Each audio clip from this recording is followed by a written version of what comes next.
I am a Herald player. Okay, that was a lie. I was a Herald player. Few months ago, I woke up one day and said to myself, I don't want to be a Herald player anymore. So I stopped playing Turbo and started playing ranked Dota. Honestly, I missed those days. And I've learned a lot in these days. There were so many times when I kept losing all of my games and got really frustrated. I'm not even kidding. What am I watching? Bro, I was so desperate.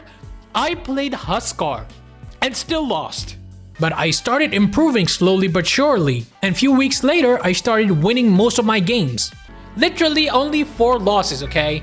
This one I would say is because of like a griefer, okay? That's unfortunate, but other than that, I've been winning so many games. And I know there are a lot of my brethren stuck in this nightmare dungeon that we like to call as Herald bracket and trying desperately to get out of there. So I decided to make a video on how to get out of Herald and Guardian. And listen, if someone like me, who was one of the worst players in the game, can get out of this dumpster fire, then I believe that you can do it too. If you're stuck in this bracket, then follow these 6 steps to easily get out of Herald or Guardian. First thing, which is a really small advice that is really going to help you in the long run, reduce your hero pool. Stop picking different heroes in every single game. Although it's really good to play heroes that are good in the matchup, but it's not going to help you a lot if you don't know how your heroes work. And knowing abilities of your heroes are not enough. You need to know every single minute detail about your hero, whether it's macro mechanic or micro mechanic. Macro mechanic include things like your ability mechanics, timings, farming technique, strengths and weaknesses of your hero. What are your counter picks and what heroes you can counter with this hero. All of these eventually become a muscle memory if you keep spamming that certain hero. And yes,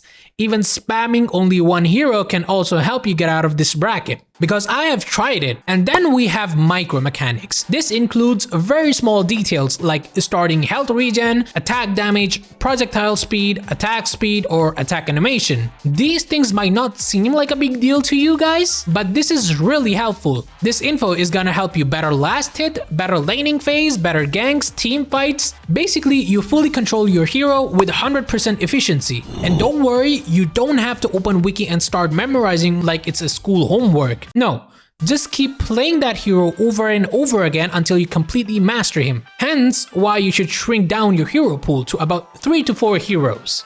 Next important tip that I'm gonna mention is that not all heroes are going to work. Basically, some heroes are really bad for ranking up, especially when it comes to this bracket. And trust me, I'm speaking with experience. As you all guys know, one of my favorite heroes is Monkey King. And when I started playing ranked, I wanted to enjoy that experience by just playing Monkey King. It was not enjoyable. Because after playing 150 games as Monkey King, I realized that this is actually not working at all. I started losing MMR rather than gaining it. Monkey King has been nerfed into oblivion. I've literally made 2 videos talking about this guy, so I'm not gonna go on another tantrum, okay? And also, this hero requires a lot of team effort. And let's be honest, you don't have a team in this bracket. It's like playing single player campaign, where everyone is trying to be the main character. So yeah, definitely playing some heroes might feel like you are playing this game on hard mode. But also, there are other heroes that work really well in this bracket. For offlane, hands down, best hero to play is Centaur. This hero has carried me through Herald and Guardian bracket without any problems.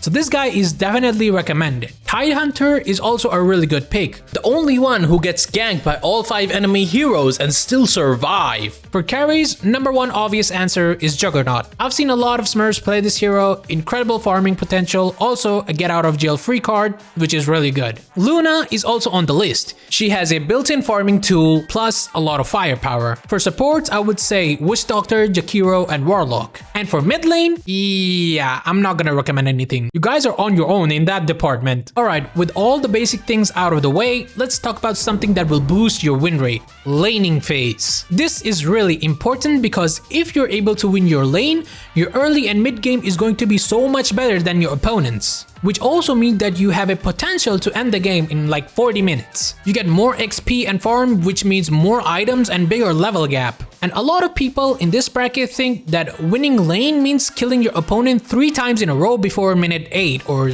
something like that, which most of the time results in taking a lot of risk, putting yourself in danger. Forcing kills also sometimes results in either not getting a kill, which means you just wasted so many resources for nothing, or if everything goes wrong, there's a high chance that you might die. Avoid both of these scenarios. Instead, how about you focus on last hits and denies? And I don't know why, but in this bracket, most people don't focus on last hits and prioritize killing the enemy. You can boost your XP and gold a lot if you just focus on last hits. And only go for kills when you see the opportunity. Don't force it. And also denies. This is the best tool you have to slow down your enemy progress. But last hitting and denies is not the only thing that is going to help you win the lane, because using game mechanics is the second thing that you should focus on. Making the laning phase in your favor and creating disadvantages for your opponents is the key to winning the game. Stuff like how to position yourself and lane creeps so that you have an easier time last hitting and denying, contesting Lotus which will help you in team fights, or how about making sure that the lane creeps crashes near your tower rather than the other way around, which will give your team a really big opening for an easy gank.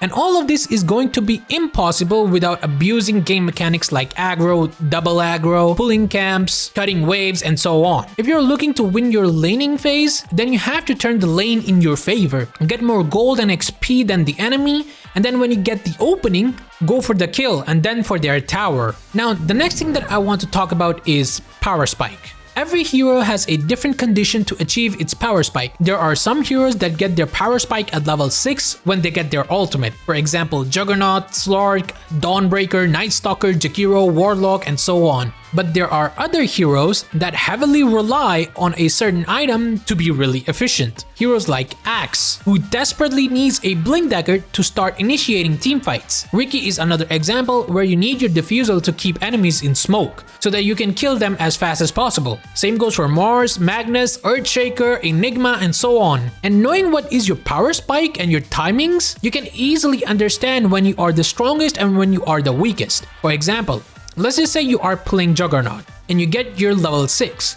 This is when your hero has a lot of kill potential, which means you should be checking the map for a fight so that you can TP in and get kills. After that, your ultimate is on cooldown. This is going to be your downtime, which means you don't have a kill potential. Sure, your Q and passive is good, but it's not that effective. I don't know why, but most of the time in Herald, people just stick with their team for no reason, which really reduces efficiency of your hero and your team. So instead of wasting your time, farm as much as you can. And as soon as your ultimate is off cooldown, start looking for a fight again. And we're gonna keep repeating this process, which is gonna make you more efficient and make sure that you don't die for no reason. Alright, the last thing that I want to talk about is communication. This is one of the best tools if you want to rank up. And I'm serious when I say this. I had one of the worst early games of my life, but 30 minutes later, somehow we were able to win this game. And the only reason why we won was because of good communication. And also because I was playing Centaur, because I'm really good with Centaur. So let's recap what you need to do to get out of Herald and Guardian. Number 1. Shrink down your hero pool. Make it around 3 heroes if possible. Understand all of their mechanics and master them completely. Second, win your lane. Don't overextend and force fights with the enemy, which will put you in vulnerable situation. Instead, focus on last hits and sabotaging the enemy using denies. This will infuriate your enemy and they will start making mistakes, which you can use to punish them. Next, use game mechanics to manipulate the lane. Make sure lane crashes near your tower rather than the enemy tower. This will put you in the right spot. Next is knowing your hero's power spike. This tells you what you need when you are the strongest and when you're the weakest. Using this knowledge determines when you should fight and when you should be careful. And then we have communication. In these two brackets, most players are laser focused on their hero and what's happening around their character. So if you communicate with them, it's gonna make your team more effective. If you follow these 6 tips that I have given you, you will see a lot of improvement in your games and will get out of Herald and Guardian just like I did. Good luck in ranking up and getting better in the game. And yeah, that's all I have to say right now. Bye.